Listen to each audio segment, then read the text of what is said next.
So, you remember in my Logan review that I did last year that when Deadpool 3 would be coming out, I'd review every single X-Men movie that came out before?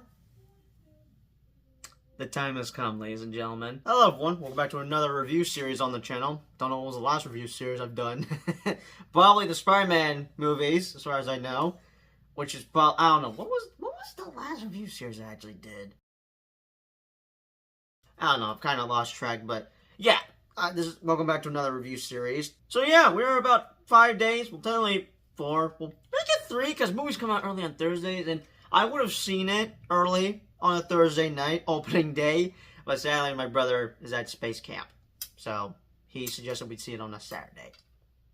As much as I'm upset I don't get to see it early, at least me and him are dressing up, though. That's all that's gonna matter for me. Because I had like a whole different idea of how I wanted to see Deadpool 3, but then I decided, alright, I'm gonna stay here longer just so I dress up with my brother, but also have that theater experience, which I hope to God I have that theater experience for Deadpool Wolverine, just like I did for Spider-Man No Way Home. But anyway, so this is the Funko Pops I'm showcasing for this, but the poster's gonna be covering it, so plump. But I am wearing an X-Men shirt, X-Men 97. I'm definitely gonna cover a review. I wanted to do that with my brother, where we both talk about our thoughts. I'll have to get his quick thoughts on the show, but stay tuned for a review on X-Men 97 this Wednesday. I'm long overdue for that. But yeah, I have about 5 videos planned for this review series. For this, I'm going to be talking about the first 3 X-Men movies, and then part 2 will be X-Men First Class and Days of Future Past, and then part 3 will be Apocalypse, Dark Phoenix, then New Mutants, a re-review on that one.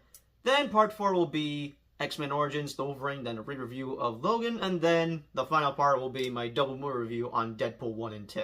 Before filming, I was writing down notes of what I wanted to talk about for the X-Men Original Trilogy. Then I thought, I kind of remember most, and I should know what I want to say. But the reason I have notes, because sometimes they help me out on topics I would like to talk about with, like, oh, this is something I like from this movie, or this is a nitpick I have with this movie. It sometimes has helped. Now I've gone off script a couple of times here and there, so I'm actually going to go off script for this, because I did just watch these movies with my brother Rylan, as he has never seen them, but we've just finished doing the marathon as of last night with Deadpool 2, except I didn't have him check out the New Mutants, because that's really not necessary for him to check out. Although I did watch that yesterday for the fun of it, because I like to watch, because I like to do movie marathons and all that, even though I don't need to watch New Mutants, I did it for the fun of it. But yeah, I'm actually going to go off script, and hopefully it all goes well, and I don't cause storage problems for this. So yeah. The X-Men movies. Just before I even talk about the first X-Men movie, let's just bring up my thoughts with the Fox films as a whole, I guess, or just the X-Men in general. So I've probably already brought this up in my X-Men 90s series review when I was watching the series in preparation for X-Men 97. I mentioned that watching the series, it was like a Bible for me to understand the X-Men as a whole. And yeah, before I even checked out the 90s show in preparation for 97, I do remember watching the X-Men movies, as they were definitely part of my childhood. I only remember watching X-Men 2, 3, Origins, and then First Class. And I didn't have much love for them. Not that I didn't like them. I dug them as a kid, but the way I felt with the X-Men, I didn't have the same love I had for the Avengers, because basically I would prefer the Avengers over the X-Men, because the MCU was just cooler than the X-Men. And I had this weird feeling I had with the X-Men that I didn't understand what it was, on why I would just like, you guys are cool, but the Avengers are cooler or something. I don't know. And I didn't understand what it was. But when I checked out the series of X-Men, the animated series, then the revival series, X-Men 97, like, the way I feel about them has totally, completely changed, as I now have a new perspective and viewing of them. Because the way I feel about the MCU, or just the Avengers, I now feel the same way with the X-Men. But one thing I had realized while watching the animated series was that it's all Fox's fault for the way I felt about the mutants in the Fox movies, because the X-Men are done so insanely dirty. I was shocked to have this realization while watching the series, because, like, I remember watching the movies. It's been ages since I've watched any of them, but I at least remember bits here and there. But when I was comparing the series and the movies, like, I just had a big realization that, oh my god, Fox did them dirty. This is crazy! What? Oh my, it's crazy that I'm having this realization and I'm making a big deal about it, unless I'm now joining in on the other X-Men fans that are already on the same page as me. And I gotta say, the whole thing with mutants and how humans feel about them, like, I'm really fascinated with them. And I probably have already said this in my animated series review, and while I can maybe sometimes get annoyed with mutant politics or whatever, overall, yeah, they do fascinate me, and I am interested with how they could try to work things out and coexist. But seriously though, I cannot believe Fox did them dirty. Like, it's crazy that I now see this, like, I have this realization. But with the X-Men rights back to Marvel Studios, I have faith that they will do the X-Men justice, which I may want to do a separate video talking about what I hope to see for the MCU's X-Men, as we're entering the mutant era, as Kevin Feige had brought this up during Deadpool Wolverine interviews. So basically, the Avengers era has come to an end, and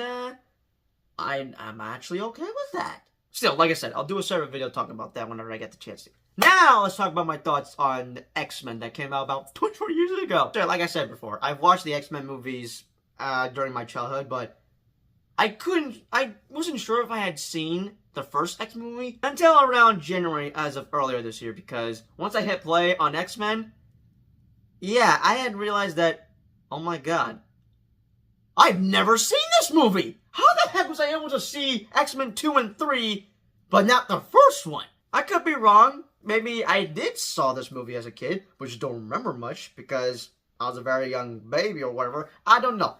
I'm pretty sure that I had not seen this movie during my childhood, but I don't have to be proven wrong. I don't know, but yeah, now I have seen it twice as of right now. First time was back in January, then second time was with Rylan as we were watching it on our X-Men marathon. But yeah, I was surprised that, oh my god, I can't believe I never saw this movie, because once I was done with it, I was like, yep, nope, never seen this movie. But my thoughts overall with the first X-Men movie, it's decent. I like it. A solid 8 out of 10 for me. But what are my thoughts with it overall? Because I know I just gave away my rating a bit early. I'm still going to talk about this movie a little bit. Where do I begin? Alright, so you know how Hugh Jackman is as iconic as the Wolverine? That goes for Patrick Stewart as Professor X and Ian McGregor, if I pronounce his name correctly, as Magneto. Because not only Hugh Jackman is iconic as Wolverine, but also the actors that played Professor X and Magneto. They will forever own that roles, but same can go for the other actors that played the younger versions of Professor X and Magneto. Anyway, so the plot for this movie, Magneto plans to use his device to turn all humans into mutants, but the bad news is that it's gonna pretty much just kill them, because most humans don't have mutations. It's like a hit or miss. The whole mutation thing is very interesting for me, because I guess mutation doesn't hit until, like, you hit puberty. But he can't do it all alone because it slightly drains his power, so he needs Rogue to be able to succeed in his plan. And that's basically, like, the bad guy's evil plan for this movie. As for the X-Men, I was surprised that there was, like, a short team that came in around, like, the final battle, because we only had, like, 4 X-Men members. I mean, we got to see other mutants here and there, but the 4 main X-Men were the Wolverine, Cyclops, Storm, and Jean Grey. Now, you get new mutants later on in the other movies in the trilogy, but I was surprised that, dang, that's a bit short for an X-Men team! But yeah, anyways, in case I haven't mentioned this already in past other videos or earlier, I don't know, I probably should have already brought this up. As a kid, you know how I was a fan of Tobey Maguire as Spider-Man? Well, he wasn't my only favorite Marvel superhero, as, like, the big 3 for me. I mean, technically these are the big 3 of the Marvel superheroes, and that is Spider-Man, Wolverine, and Hulk. Those 3 were, like, probably my top 3 favorite as a kid. I was obsessed with the Incredible Hulk, along with the 2003 Hulk movie. And, of course, as I mentioned, I was obsessed with Tobey Maguire's Spider-Man. His movies were part of my childhood.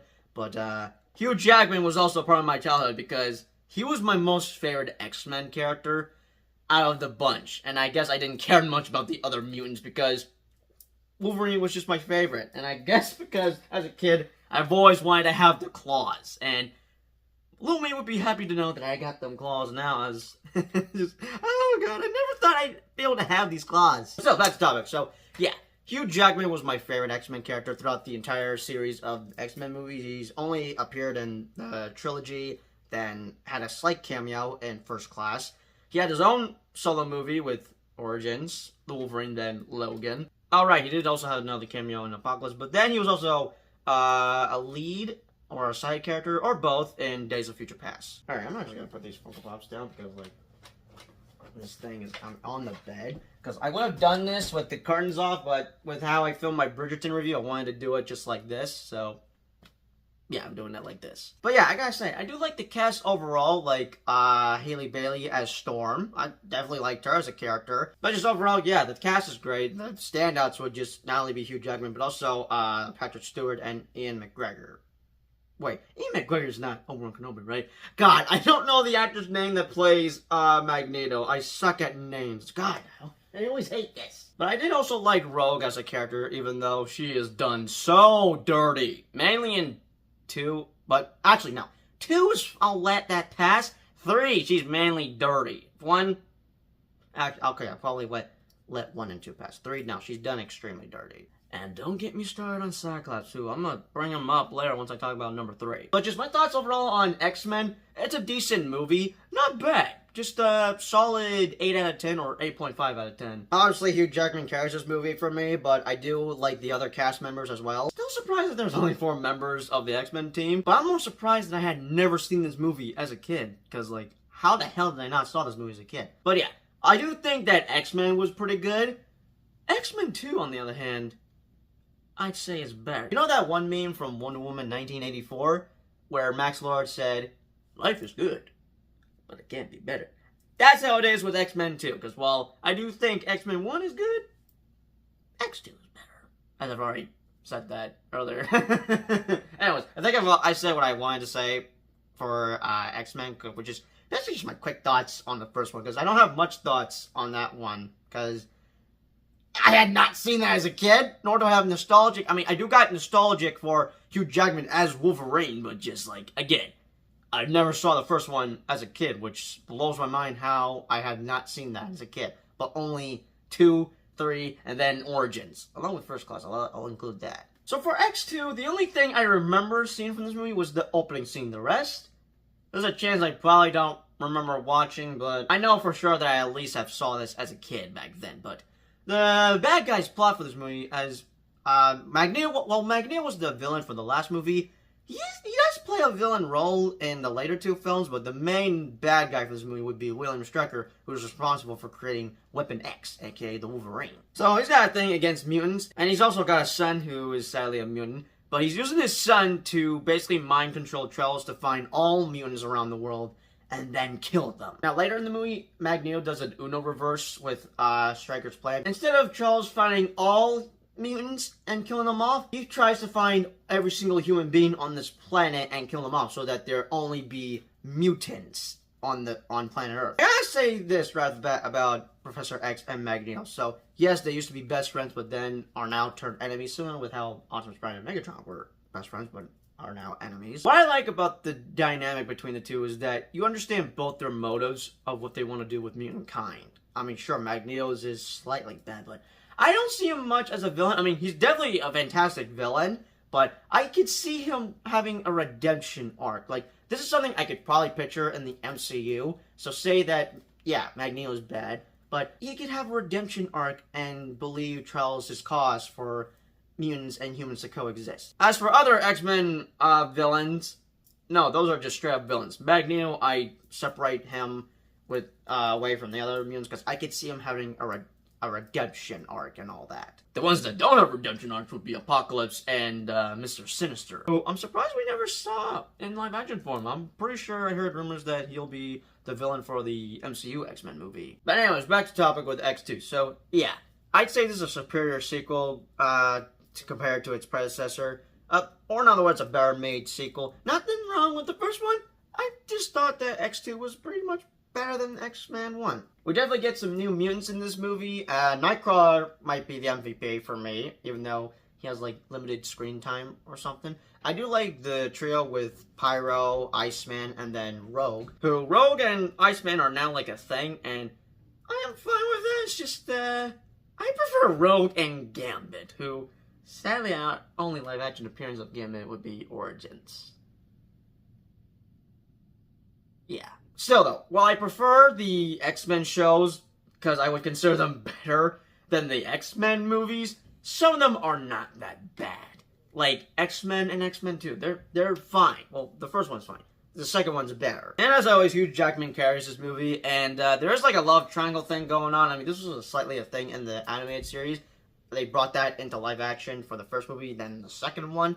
And I don't mind it, but the love triangle that we get for the third movie with Kitty, Iceman, and Rogue, not a fan. Although it did suck to see that Iceman had to basically leave his family because his family slightly turns on him. Mainly his brother, who called the cops on them, and just...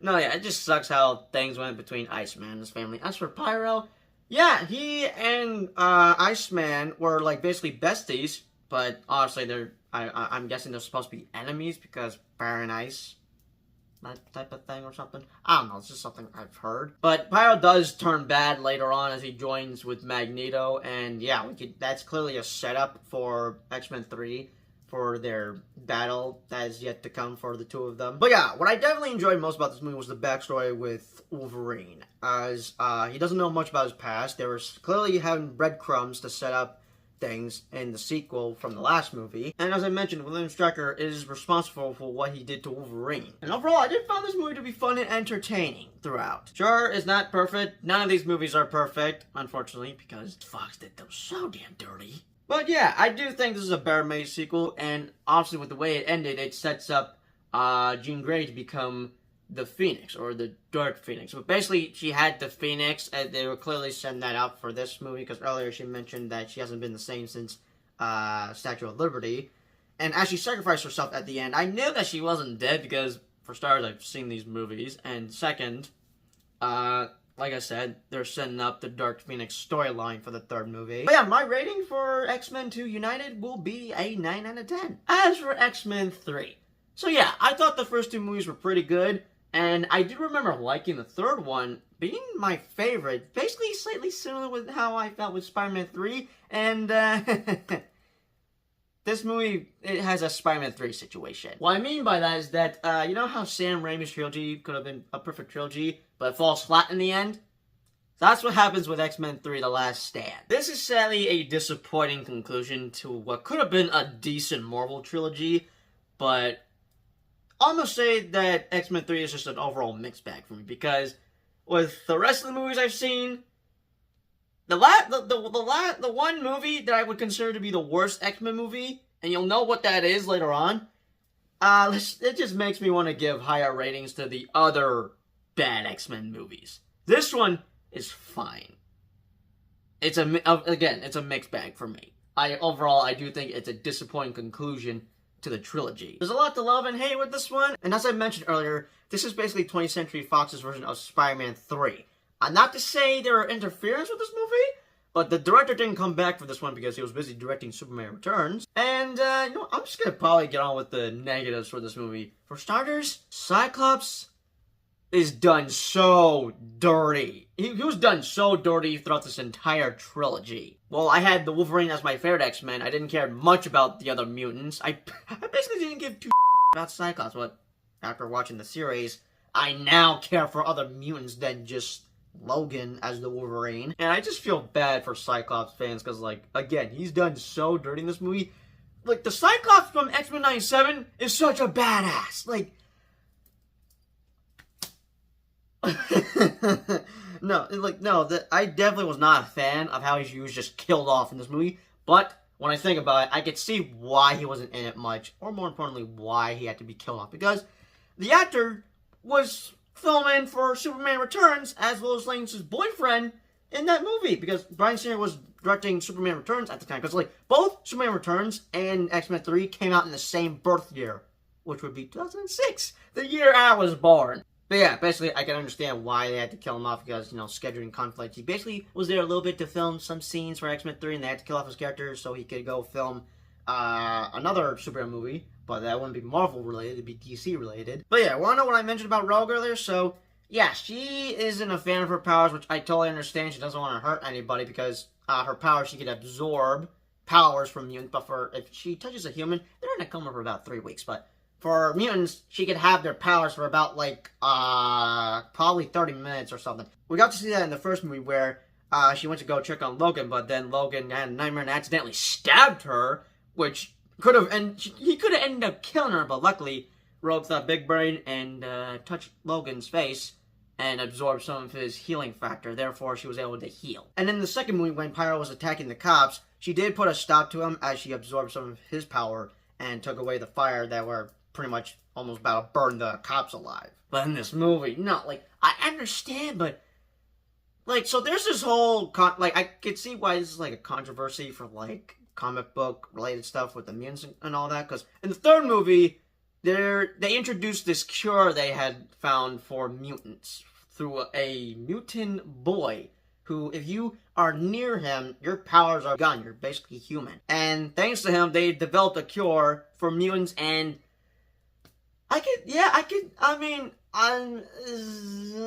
a bit mixed on it. But what I was not a fan of was that Rogue had basically gotten rid of her powers just so she could be able to touch. Because she can't touch anybody, because obviously she'll put them in a coma. But no, she basically got rid of her powers, all for a boy.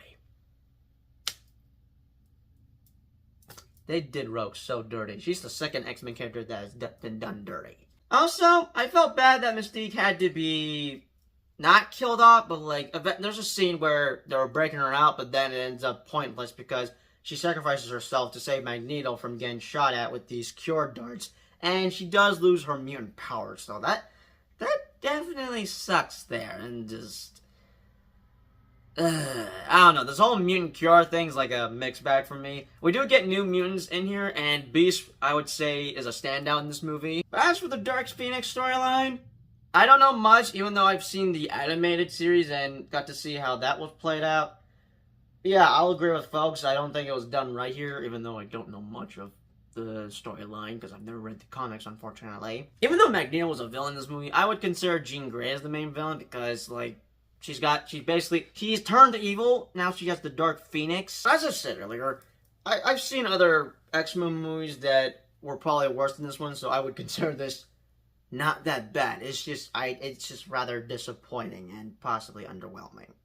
Or just mainly disappointing that X-Men Origins is the underwhelming movie. Or more disappointing. I don't know. I only got like 3 movies in mind that I would say are disappointing or worse X-Men movies. But yeah, Hugh Jackman carries this movie as always because I love the character so much. I got so much nostalgic for him and just, yeah, there's a lot to love and hate with this movie. I did enjoy the final battle. That was the most entertaining for me. And I didn't like how they killed off Cyclops just like that. I did like that one fight scene between Pyro and Iceman. And I should have this as a negative, but I don't have a problem with it. And it's where they kill off Professor X. I would say that's a better effective death than Cyclops. Because, like, you did Cyclops dirty in this trilogy.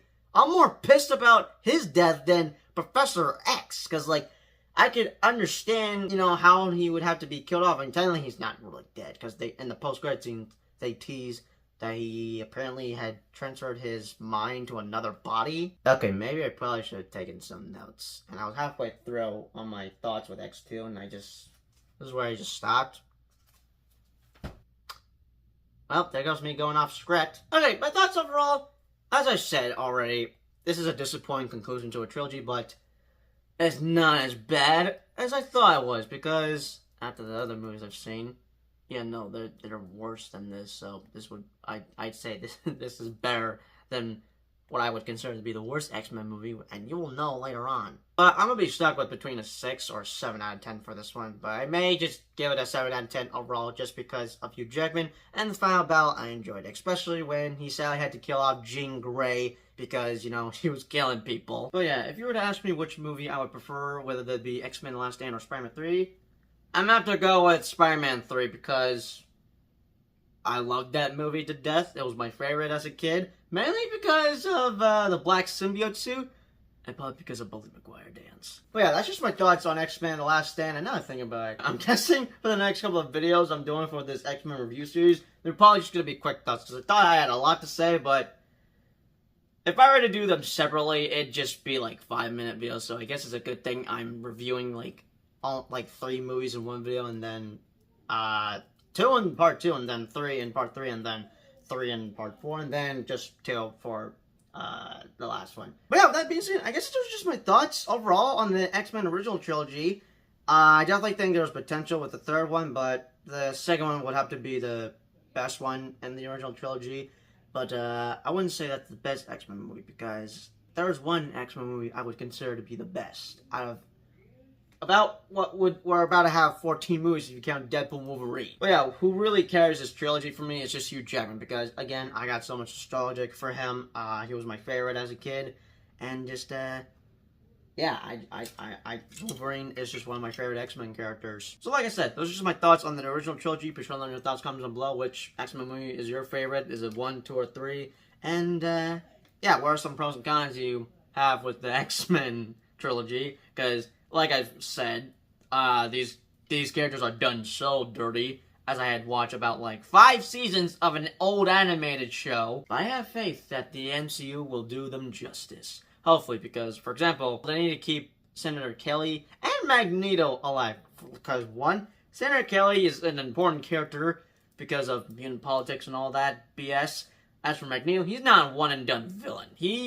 I could see him having a redemption. Like I said earlier, I see him having a redemption arc. Sure, he could turn out bad, but later down the line, he could have a redemption in the MCU. I definitely need to do a separate video talking about my thoughts on what I would like to see for the X-Men. And they're soon coming. The X-Men are coming into the MCU. Technically, once Deadpool Wolverine is out, the mutant saga shall begin. Even though we're technically in the multiverse saga, but it's pretty clear we know what the next saga is going to be about. Phase 7 to 9 is going to be the mutant saga. Unless it's going to go from phase 7 to 10. Because 10 is an X, therefore X-Men. Okay, I said what I needed to say. Hopefully I did my best on my thoughts overall on these movies. I do like them still. Just, we'll get to the ones I don't like later on. There's only at least 2 or 3 I could think of. Just, the Last Stand, I'd say, is disappointing, but I still like it, because there's at least some entertainment here and there, mainly around the 3rd act. But as always, I'll see you all in part 2 for my X-Men review series in preparation for Deadpool Wolverine. Peace out.